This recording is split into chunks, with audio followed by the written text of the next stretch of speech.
This episode is brought to you by Adorable Dog Fights. Adorable Dog Fights. You'll put up with it.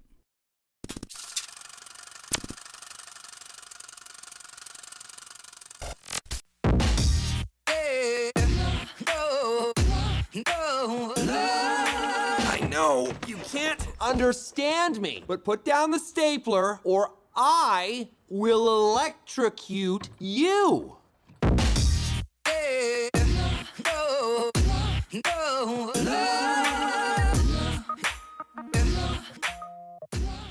Bottom line, there's one, maybe two types of people that'll really get a kick out of Detective Pikachu. Little kids and adults that grew up playing Pokémon. Now, I am not one of those adults, or a little kid. You know what Detective Pikachu reminds me of? 1994's The Mask, starring Jim Carrey. I was just the tender age of 10 when my papa took me to the theater.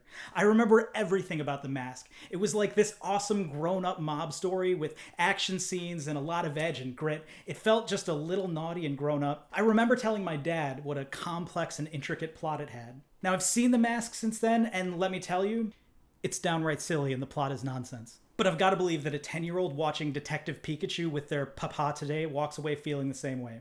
This movie is darker than I thought it would be.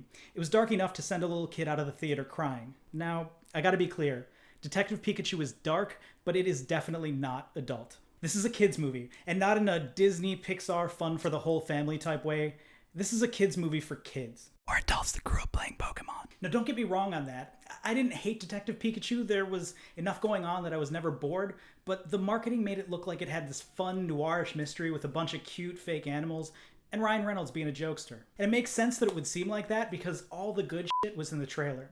Everything else in the movie is just kind of fairly vapid plots that, I don't know, aren't good unless you're a kid or you're an adult that grew up playing Pokemon. Okay, one last thing, but I gotta give you a spoiler warning, so here's your chance to escape. 5, 4, 3, 2, 1. Spoilers.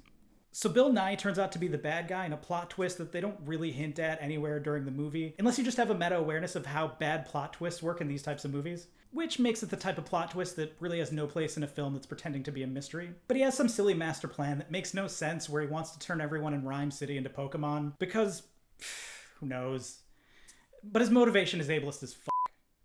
The deal is that he was the nicest, most compassionate man in the world until he suffered an accident that rendered him physically disabled, and with no real character development at all, we're to believe that his disability instantly turned him into a supervillain. This type of cliche trope is damaging trash, and your kids won't notice it if you bring them to the movie, but they'll absorb it. So just, make sure they don't leave the theater thinking that being disabled makes you more likely to be evil, okay?